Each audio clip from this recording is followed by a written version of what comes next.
వెలిచాలలో ఒక బంకు వెనకాల ఈ అక్రమ మట్టి ఏదైతే కినాల్ మట్టిని తీసుకుపోయి అక్కడ పెట్టి, ఇది ఇప్పటి కాదు 2024లోనే ఈ కథ అంతా జరుగుతూ ఉంది. అక్కడ పెట్టి డంపింగ్ అక్కచెల్లి వేరే కడిగి పెడతారు అన్నట్టు. అక్రమంగా మట్టి తరలిస్తూ వ్యాపారం చేసుకున్నారు. ఈ డంపింగ్ సెంటర్ మీదుగా నిత్యం మైనింగ్ ఇరిగేషన్ అధికారులు వెళ్ళినా అటువైపు కన్నెత్తి చూడరు. ఎందుకు చూస్తారు? అలా ఫస్టే తెలుసు కదా.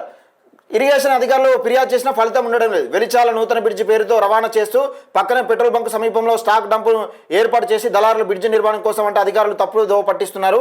అడ్డు అదుపు లేకుండా మట్టిని తరలించడం భవిష్యత్తులో ప్రకృతి వైపరీత్యాలకు ఎవరు బాధ్యత వహిస్తారని స్థానికులు ప్రశ్నిస్తున్నారు.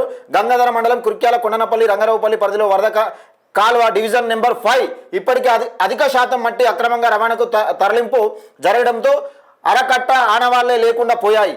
ఇప్పటికైనా అధికారులు స్పందించి అక్రమ మట్టి దందాన్ని అడ్డుకోవాలని స్థానికులు వేడుకుంటున్నారని. ఇది ఎప్పటి కథనం? ఇది ఎప్పుడు వచ్చింది కథనం? 2024 మే 8వ డేట్ నాడు వచ్చింది. ఇప్పటికే మరి 2026 ఇది ఫిబ్రవరి. మరి ఇప్పటికైనా ఏమన్నా ఉన్నదా అంటే ఏం లేదు. మరి దీని వెనక ఎవరు ఉన్నట్టు?